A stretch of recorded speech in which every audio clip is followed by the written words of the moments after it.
ಅಮೆರಿಕಾನು ಸೇರಿದಂತೆ ಬೇರೆ ಬೇರೆ ದೇಶಗಳು ಭಯೋತ್ಪಾದನೆಯನ್ನ ನಿಗ್ರಹ ಮಾಡುವಂತ ನಿಟ್ಟಿನಲ್ಲಿ ಅದನ್ನ ಮಟ್ಟ ಹಾಕುವಂತ ನಿಟ್ಟಿನಲ್ಲಿ ಭಾರತಕ್ಕೆ ನಮ್ಮ ಸಪೋರ್ಟ್ ಇದೆ, ನೀವು ಏನಾದರೂ ಮಾಡಿ ಅಂತ ಒಂದು ಭರವಸೆ ಅಥವಾ ಒಂದು ಪ್ರಾಮಿಸ್ ಅನ್ನ ಮಾಡಿರೋದ್ರಿಂದ ಇದು ಪಾಕಿಸ್ತಾನಕ್ಕೆ ಬುದ್ಧಿ ಕಲಿಸಕ್ಕೆ ಇಂಡಿಯಾಗೆ ಒಂದು ಒಳ್ಳೆ ಅವಕಾಶ ಅಂತ ಅನ್ಸಲ್ವಾ? ಯಾರು ಆ ಥರ ಹೇಳಿಲ್ಲ, ಯಾರೂ ಹೇಳಿಲ್ಲ. ಬರೇ JD ವ್ಯಾನ್ಸ್ ಅಷ್ಟೇ ಹೇಳಿರೋದು. ಪಾಕಿಸ್ತಾನ ನೀವು ಡು ನಾಟ್ ಎಸ್ಕಲೇಟ್ ಅಂತ ಉಳಿದಿದ್ದ ದೇಶಗಳು ಹೇಳ್ತಾ ಇದೆ. ಆದರೆ JD ವ್ಯಾನ್ಸ್ ಸೇಸ್ ಇವತ್ತಿನ ಸುದ್ದಿ ಬೆಳಿಗ್ಗೆ we will not interfere in your war. So ಅವನಿಗೆ ಗೊತ್ತು what is going to happen ಅಂತ. ಎಷ್ಟು ನಂಬತ್ ಸರ್, ಯಾವಾಗಲೂ ಡಬಲ್ ಗೇಮ್ ಮಾಡ್ಕೊಂಡೆ ಡಬಲ್ ಗೇಮ್ ಮಾಡ್ತಾರೆ. ಬಟ್ ಪ್ರೆಸಿಡೆಂಟ್ ಟ್ರಂಪು ಹೇಳಿದ್ರು we knew something like this was going to happen. But ಉಳಿದಿದ್ದ ದೇಶಗಳು ವೆದರ್ ಇಸ್ ಇದನ್ನು ಫ್ರಾನ್ಸ್ ಇರ್ಬೋದು, UK ಇರ್ಬೋದು, ಅಥವಾ ಫಾರ್ ದಟ್ ಮ್ಯಾಟರ್ ಇವರು ಅನದರ್ ಇನ್ನೊಂದು ದೇಶ ನಮಗೆ ಫುಲ್ ಸಪೋರ್ಟ್ ಕೊಟ್ಟಿರೋದು ಇಸ್ರೇಲು. ಯಾಕಂದರೆ ಇವತ್ತು ನಾವು ಇಸ್ರೇಲ್ ಲೆಕ್ಕಮೆಂಟೇ ಹೊಡಿತಾ ಇರೋದು ಎಲ್ಲ ಕಡೆ. ಸೊ ಇದು world opinion is for us. ಅವರು ಪಾಕಿಸ್ತಾನ ಸಪೋರ್ಟ್ ಮಾಡ್ತಾ ಇಲ್ಲ. ಪಾಕಿಸ್ತಾನ ಏನು ಗೊತ್ತಾ, ನಾವು ಯಾವಾಗಲೂ ಈ ಮಾತಾಡ್ತಾ ಇರ್ತೀವಿ, Pakistan is a rogue nation, Pakistan is a terrorist state, Pakistan is a epicentre of terrorism. ನನ್ನ ಕೇಳಿದ್ರೆ Pakistan is an unwanted state, irrelevant ಆಗಿಬಿಟ್ಟಿದೆ, ಇರ್ರಿಲೆವೆಂಟ್ ಸ್ಟೇಟ್. ಅವರು they are not required in the world. So ಅವ್ರು if they are not required in the world, what you should do, raze them to the ground. Actually ಏನು ಗೊತ್ತಾ, ನಾವು ಸ್ವಲ್ಪ Netanyahu ಥರ ಮಾತಾಡೋದು ಕಲ್ತ್ಕೋಬೇಕು.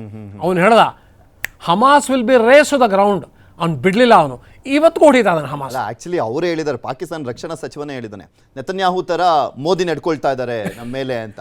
Actually ಹಂಗೆ ನಡ್ಕೊಂಡ್ರೆ ನಿಜವಾಗ್ಲೂ ನಮ್ಮ ಪ್ರೈಮ್ ಮಿನಿಸ್ಟರ್ ನೇತನ್ಯಾಹು ಥರ ನಡ್ಕೊಳ್ತಾ ಇದ್ರೆ ಅವ್ರ ಕಾಲಿಗೆ ಬೆಳಕು ರೆಡಿ. ನಾವು ಬ್ರೇಕಿಂಗ್ ನ್ಯೂಸ್ ಬರ್ತಾ ಇದೆ. ಭಾರತದ ಸೇನಾ ಮುಖ್ಯಸ್ಥರ ಸಭೆಗೆ ಕ್ಷಣಗಣನೆ ಆರಂಭವಾಗಿದೆ.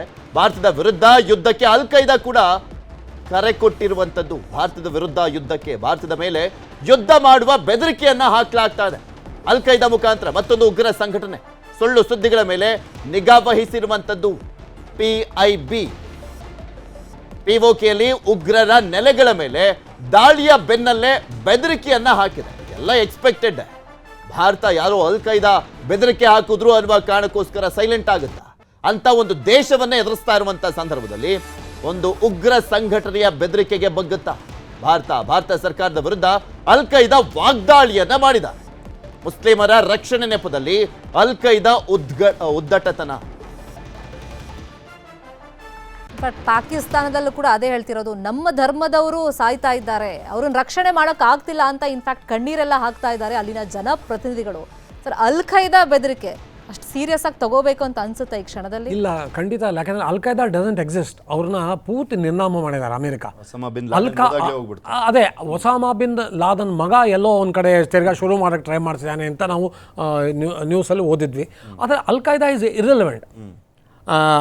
ಕೆಲವು ಉಗ್ರರು, ದೇರ್ ಇಸ್ ಅ ಪಾಸಿಬಿಲಿಟಿ ಇದನ್ನು ಈ ಭಯೋತ್ಪಾದಕರು ಅಫ್ಘಾನಿಸ್ತಾನಿಂದ ಬಂದಿರೋರು ಅವರು they may join hands with this people ಅಂತ ಒಂದು ಡೌಟ್ ಇತ್ತು ನಮ್ಗೆ ಮೊದಲಿಂದ.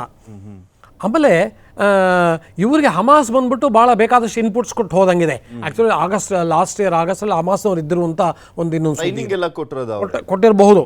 ಅಲ್ಲ, ಯಾಕೆಂದ್ರೆ ಈ ದಾಳಿಗಳನ್ನು ನೋಡ್ತಾ ಇದ್ರೆ ಸೇಮ್ ಹಮಾಸ್ ರೀತಿಯಲ್ಲೇ ಇದೆ. ಫಸ್ಟ್ ಸಿವಿಲಿಯನ್ಸ್ ಅಟ್ಯಾಕ್ ಮಾಡೋದು, ಒಂದೇ ಸಲ ಕ್ಷಿಪಣಿಗಳನ್ನ ಉಡಾಯಿಸೋದು. ಕರೆಕ್ಟ್. ಇದು ಪರ್ಟಿಕ್ಯುಲರ್ಲಿ ಸ್ವಾಮ್ ಡ್ರೋನ್ಸು, ಆಮೇಲೆ ಬರಾಜ್ ಫೈರಿಂಗ್ ಎಲ್ಲ ಹಮಾಸ್, ಟಿಪಿಕಲ್ ಹಮಾಸ್ ಸ್ಟೈಲ್. ನೀವೇ ಹೇಳಿ ಪೃಥ್ವಿ, ಯಾರು ಬಂದು ಅವ್ರಿಗೆ ಸಹಾಯ ಮಾಡಿದ್ರು? ಕಡೆ ಯುದ್ಧ ಮಾಡೋದು ಯಾರು? ಅವರೇ ತಾನೆ. ಸೊ ಅವ್ರಿಗೆ ಯುದ್ಧ ಮಾಡೋ ದಮ್ಮೆ ಇಲ್ಲದೆ ಇದ್ದರೆ, ಮನೋಬಲ ಇಲ್ಲದೆ ಇದ್ದರೆ, ಎಕ್ವಿಪ್ಮೆಂಟ್ ಇಲ್ಲದೆ ಇದ್ದರೆ ಏನು ಯುದ್ಧ ಮಾಡ್ತಾರೆ ಅವರು? ಆಮೇಲೆ ಇವತ್ತು ಬೇರೆ ಸಂಘಟನೆಗಳು ಬಂದು ಪಾಕಿಸ್ತಾನಕ್ಕೆ ಸಪೋರ್ಟ್ ಕೊಟ್ಟರೆ international support will be very very strong in favour of India. They will ಇದು Pakistan will really become unwanted state. So ಇವೆಲ್ಲ ಏನ್ ಗೊತ್ತಾ, ನಾವು ಸಭೆಯಲ್ಲಿ ಆಯ್ತಲ್ಲ ಸರ್, ಬರೀ ಚೀನಾ ಅಷ್ಟೇ ಸಪೋರ್ಟಿಂಗ್ ನಿಂತ್ಕೊಂಡಿದೆ, ಇನ್ನು 13 ದೇಶಗಳು ಭಾರತದ ಪರವಾಗಿ. ಹೌದು, ಟರ್ಕಿ, ಚೈನಾ ಇದು ಟ್ರೆಡಿಷನಲಿ ಅವರು they R for Pakistan. But ಅವ್ರು ಹೆಲ್ಪ್ ಮಾಡ್ತಾ ಇಲ್ಲ ಇದು ಮಿಲಿಟರಿಲಿ. ಅವ್ರು ಬರೇ ಇದು ಲಿಪ್ ಸಿಂಕ್ ಮಾಡ್ತಾ ಇದ್ದಾರೆ. ಅಲ್ಲ ಆಕ್ಚುಲಿ ಅವರೇ ಭಯ ಪಟ್ಬಿಟ್ರು, ಇಲ್ಲಿ ಸುದ್ದಿ ಆಗ್ತಿದ್ದಂಗೆ ಏನೋ ಒಂದು ಗೂಡ್ಸ್ ಫ್ಲೈಟ್ ನಲ್ಲಿ ತಗೊಂಬಂದ್ರಂತೆ, ಡ್ರೋನ್ಗಳನ್ನ ಕೊಟ್ರು ಅಂತ ಹೇಳ್ತಿದ್ದಂಗೆ ನೆಕ್ಸ್ಟ್ ಅವರೇ ಅವ್ರ ಸ್ಟೇಟ್ಮೆಂಟ್, ಇಲ್ಲ ನಾವು ಆ ರೀತಿಯಾಗಿ ಯಾವುದೇ ರೀತಿಯಲ್ಲೂ ಅವರು ಕೊಟ್ಟಿಲ್ಲ. ಇವ್ರು ಇನ್ಫ್ಯಾಕ್ಟ್ ಚೈನಾ ಏನು ಮಾಡಿದೆ, J-35 J-20 ಸೇಲ್ ಸ್ಟಾಪ್ ಮಾಡಿದೆ ಪಾಕಿಸ್ತಾನಕ್ಕೆ. ಆಮೇಲೆ ಟರ್ಕಿ ಅವ್ರದ್ದು ಏರ್ಕ್ರಾಫ್ಟ್ ಕೊಡೋದನ್ನು ಸ್ಟಾಪ್ ಮಾಡಿದ್ದಾರೆ ಪಾಪ. They don't want to get involve. ಯಾರು no country wants get involve. But before ಈ ಥರ ಒಂದು ಮಿಸ್ಅಡ್ವೆಂಚರ್ ಆಗೋಕ್ಕಿಂತ ಮುಂಚೆ if we hit Pakistan and hit them hard and bring them to their knees, our job is done. I will not say our job is done, our job may be half done. Prithvi ಎಷ್ಟೇ ನಾವು ಅವ್ರನ್ನ ಹೊಡೆದ್ರು, ಎಷ್ಟೇ ಅವ್ರನ್ನ ನಾವು ಬಗ್ಬಡಿದ್ರು ಪಾಕಿಸ್ತಾನ, ಒಂದು ವಿಷಯ ಇದನ್ನು ನಾವು ಒಪ್ಕೊಳ್ಳೇಬೇಕು. ನೀವು ಒಪ್ಕೋತೀರಾ ಅಂತ ಅನ್ಸದ್ ನನಗೆ. ಆ 4 ರಾಕ್ಷಸರು ಪಹಲ್ಗಾಮಲ್ಲಿ ಹೊಡೆದ್ಬಿಟ್ಟು ಹೊಟ್ಟೋದ್ರಲ್ಲ, ಇನ್ನೂ ಅವ್ರನ್ನ ನಾವು ಹಿಡಿದಿಲ್ಲ. ಆ ಸೈಫುದ್ದೀನ್ ಅವ್ರ ಹ್ಯಾಂಡ್ಲರು ಅವನು ಇನ್ನೂ ಹಿಡಿದಿಲ್ಲ. ಆ ಹಫೀಜ್ ಸಯೀದ್ ಅವನ ಮಾಸ್ಟರ್ ಮೈಂಡು ಅವನು ಇನ್ನೂ ಹಿಡಿದಿಲ್ಲ ನಾವು. So we can't say justice has been served, we can't say. Sir, ಇದು ಪ್ರಶ್ನೆ ಮೂಡ್ದಾಗ ಬಂದಿದ್ದೆ. ಅವರೆಲ್ಲ ಸೆಕೆಂಡರಿ, ಪ್ರೈಮರಿ ಆಗಿರೋರು ಬೇರೆ ಇದ್ದಾರೆ, ಬುಡ ಬೇರೆ ಇದೆ, ಫಸ್ಟ್ ಬೇರೆ ಇದೆ.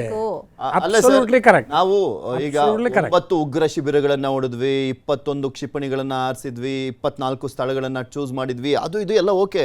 ಇದು ನಿರಂತರವಾಗಿ ನಡೀತಾನೆ ಇದೆ. ಅವ್ರು ಅಟ್ಯಾಕ್ ಮಾಡ್ತಾನೆ ಇದ್ದಾರೆ. ಉಗ್ರ ಶಿಬಿರನ ಇನ್ನೊಂದು 100 ಜನ ಉಗ್ರನ್ನ ಸೆಲೆಕ್ಟ್ ಮಾಡ್ಕೊಳ್ತಾರೆ, ಮತ್ತೆ ಟ್ರೈನಿಂಗ್ ಕೊಡ್ತಾರೆ. ಇದು ಇನ್ನು ಎಷ್ಟು ದಿನ? ಯಾಕೆಂದ್ರೆ ಇನ್ನೂ ಹಫೀಜ್ ಸಯ್ಯದ್ ಇದ್ದಾನೆ, ಮಸೂದ್ ಇದ್ದಾನೆ, ಆ ಉಗ್ರರ ನಾಯಕರೆಲ್ಲ ಹಂಗೆ ಇದ್ದಾರೆ. ಆದರೆ ಅವ್ರು ಟ್ರೈನಿಂಗ್ ಕೊಟ್ಟಂತವ್ರು ಅಷ್ಟೇ ಸತ್ತಿರುವಂಥದ್ದು. ಇಲ್ಲಿ ಉಗ್ರವಾದ ಅಥವಾ ಉಗ್ರ ಸಂಘಟನೆಗಳ ನಿರ್ಮೂಲನೆ ಆಗಿಲ್ಲ, ಅವ್ರು ಹಂಗೆ ಇದ್ದಾರೆ ಆ ಉಗ್ರರೇ ಇರೋ ಮುಖಾಂತರ.